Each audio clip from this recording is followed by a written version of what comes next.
Chicagoland weather forecast from the 1 Hour Heating and Air Conditioning Weather Center and our meteorologist, Steve Williams. A shower passing this morning, otherwise it'll be cloudy. The high today, 53. Clouds for tonight and a low 42. Cloudy with showers tomorrow afternoon, the high 64. And then partly sunny, windy, the high at 49 for Friday. I'm Steve Williams on AM 560, The Answer. We're stuck on 38 at O'Hare. Next news coming up at 8:30. Chicago's Morning Answer with Dan and Amy continues next on AM 560, The Answer. Listen to AM 560, The Answer, online at 560theanswer.com, on the AM 560 mobile app, and your Alexa-powered smart speaker, on TuneIn, iHeart, and radio.com. This is Chicago's Morning Answer with Dan Proft and Amy Jacobson on AM. And discussing a possible payroll tax cut or relief, substantial relief, very substantial relief. That's a big number. We're also going to be talking about hourly wage earners getting help so that they can be in a position where they're not going to ever miss a paycheck. We're going to be working with companies and small companies, large companies, a lot of companies, so that they don't get penalized for something that's not their fault. It's not their fault. It's not our country's fault. This was something that we were thrown into, and we're going to handle it, and we have been handling it very well. Yeah, and that wasn't received well on the Hill yesterday. Chuck Schumer, wants a lot more, and all of a sudden, payroll tax cuts that were stimulative when Obama did it are no longer stimulative when Trump wants to do it. Now, to be fair, the flip side is that the idea that they weren't stimulative, which was basically the center-cut Republican position during the Obama administration, that they are now stimulative, also is curious. Just take one step back here before we get to our friend Steve Moore, just to set the table.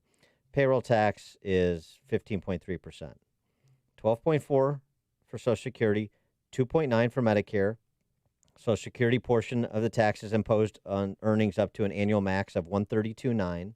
Okay. Medicare share of the tax applies to all employee earnings without limit, and there's an additional 0.9% Medicare tax levied on all earnings above $200K.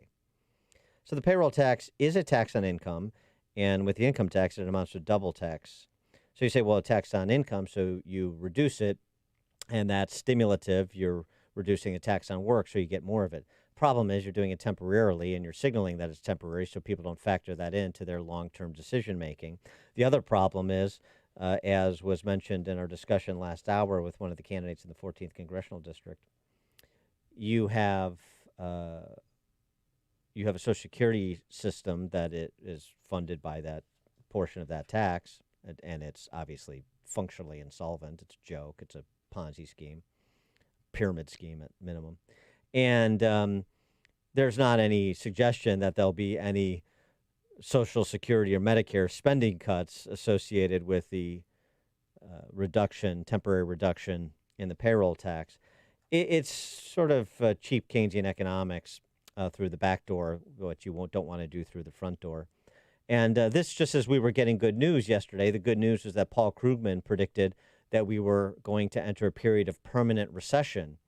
And so things were looking up. Because, if Paul Krugman is predicting permanent recession, that you're about to see a resurgence of growth.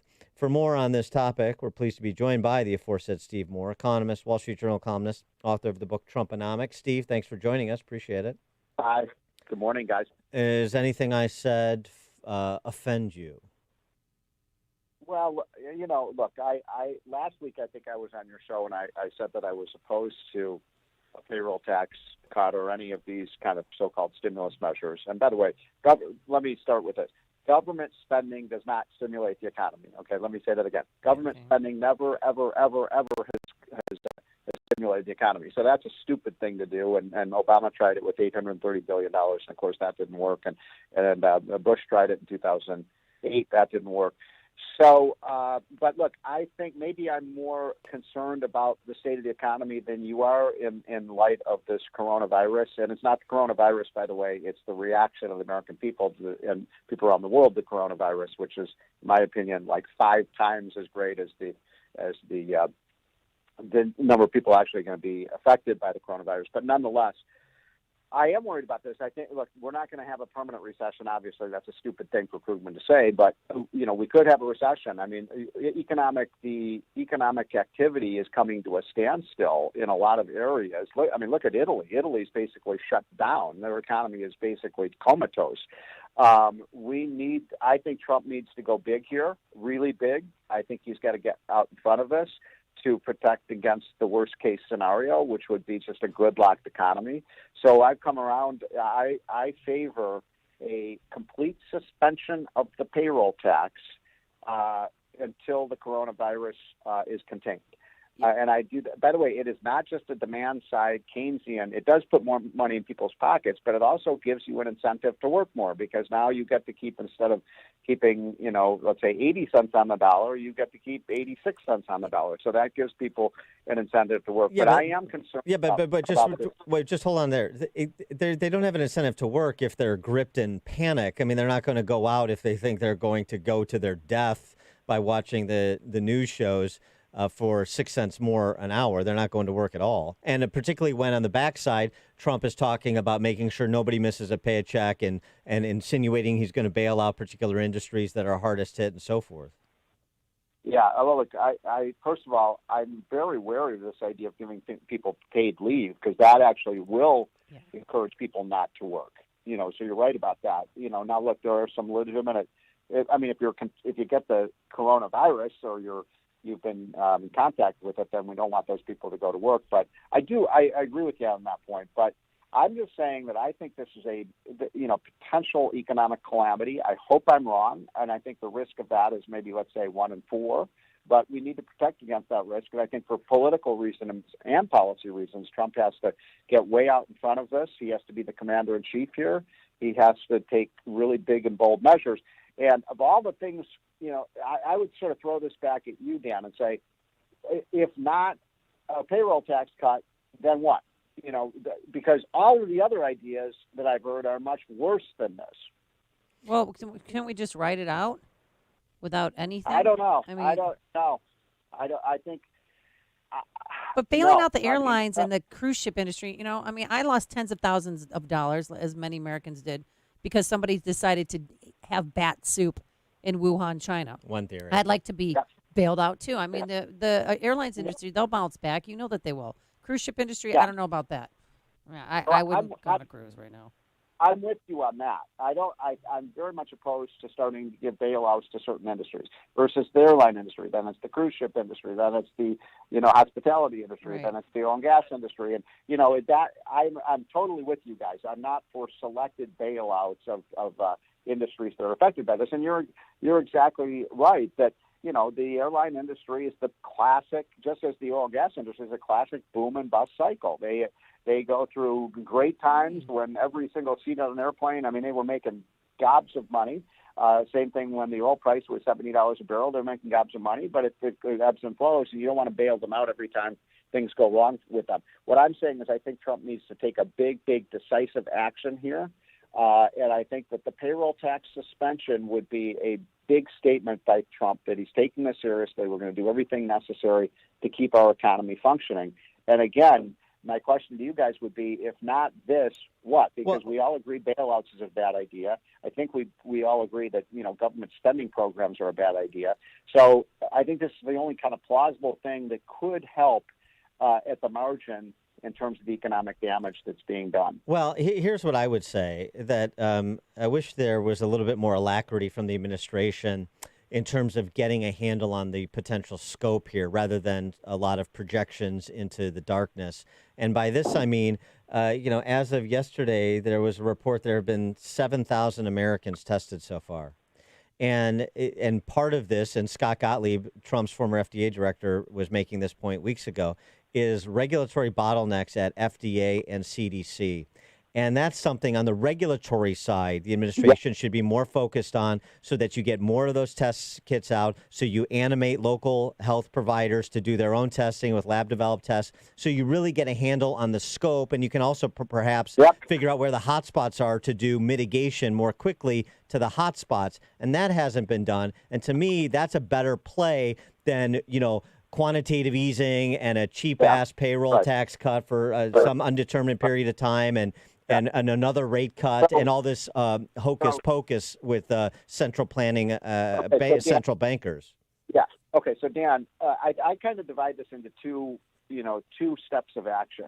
The first is the public health element of this, and I agree 100% with what you just said. We should streamline the regulation process. We should make it as easy and cheap and accessible as possible for people to get tested, and once we get a treatment, to get that treatment. I would, I'm not an expert on this, but I mean, this is a health emergency because people are so freaked out about it. And I would basically have Trump, call in the reserves. And we have thousands and thousands of doctors and nurses that are in our military reserve. They should be called and they should be set up. We should have treatment centers and things like that. So, and streamlining the regulations, you're 100% correct on that. What I'm saying is what the economic response should be. And I favor two things right now: a suspension of the payroll tax. Much, much more importantly, the Fed has to massively infuse dollars into the account. We need dollar liquidity. We need it immediately. So the $50 billion so far is not enough. That was a good start, but it has to be much.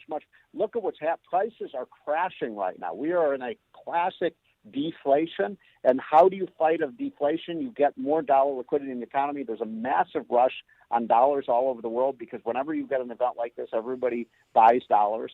You've got to get more dollar liquidity. The Fed has to do whatever it takes to get prices to stop falling. And that is much more important than a payroll tax cut. That's the single most important thing that has to happen. And the Fed, once again, is asleep at the switch. And as I said in my column, I don't regret not being on the Federal Reserve Board. But right now I do, because if I were on the Federal Reserve Board, I would be shouting from the rafters, get dollars into the economy by either cutting the interest on reserves to zero, getting maybe a QE where we're buying government bonds that puts dollar liquidity in the economy. Because if that doesn't happen, you're going to see continuing reductions in prices, and a deflation is really, really bad for economy. It shrinks an economy at a time when you need more dollars, not less. Yeah, I mean, I hear what you're saying, and the problem, right, of course, is you have like politics and the American psyche intersecting with sound economics, and usually politics and the American psyche wins out, even if it results in bad economic policy, which is essentially what I hear you suggesting, and I heard Larry Kudlow suggest on Laura Ingram's show last night. Well, look, I don't think. Look, what's wrong with? There's nothing wrong with cutting the payroll tax. What's wrong with letting people keep their own money? I mean, no. But, I would be for a payroll tax anytime. No. But sure. So cut it permanently then. I mean, the point is that this is hokum, right? This is not. It will not do what it's advertised to do. And the question is it perceived as responding to panic with panic, or is it perceived as a stabilizing event? Well, and I don't know what the markets will say.